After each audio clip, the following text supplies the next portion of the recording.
আসসালামু আলাইকুম। গেছিলাম আটঘরিয়াতে, মাত্রই আসলাম। তো এই মানুষটাকে চেনেন নাকি দেখেন তো। এই মানুষটাকে আপনার হয়তো চেনার কথা।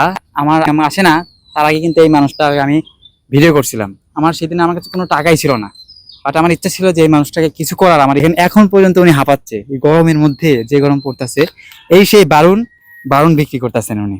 কার কাছে পাঠানো যায় বলেন তো, আপনারাই বলেন, কার কাছে পাঠাবো এখন আমি। আমি স্টুডেন্ট মানুষ, আমার হাতে বেশি টাকা পয়সা থাকে না, আপনারা জানেন। টাকাটা রাখেন। এর আগে একদিন আসছিলেন আপনি, হয়। আমাকে পাননি। না পাই নাই। আসলে মানুষটার খুব কষ্ট। আমি এর আগেও দেখছিলেন হাঁপাচ্ছিল। আপনার কথা যে বলেছি, সেই মানুষ আপনার জন্য এখন অত দূর থেকে ছুটে আসতেছে। আসেন আমার সাথে, আসেন, আমি আপনাকে নিয়ে যাই, আসেন। ওঠেন। উঠতে পারবেন না আপনি? দাঁড়ান দাঁড়ান দাঁড়ান। এটা ভাইয়া তুলে দাও তো ওনাকে একটু, এটা রাখেন। দাঁড়ান দাঁড়ান দাঁড়ান দাঁড়ান দাঁড়ান দাঁড়ান। হ্যাঁ ওঠেন, একটু তুলে দেন ভাই, একটু তুলে দেন ধরে। হ্যাঁ ওঠেন, আপনার মতো করে আপনি ওঠেন। ভাই আসবে, আমি ফোন দিছিলাম, উনি হাঁটতে পারতেছে না, তো ওনাকে নিয়ে যাই, দেখি ভাই কি বলে। আর আমার তরফ থেকে আমি যেটুকু করার করছি ইনশাল্লাহ। আর ভাই তো জানেনই আপনি, ভাই সবকিছু করে ভাইয়ের তরফ থেকে।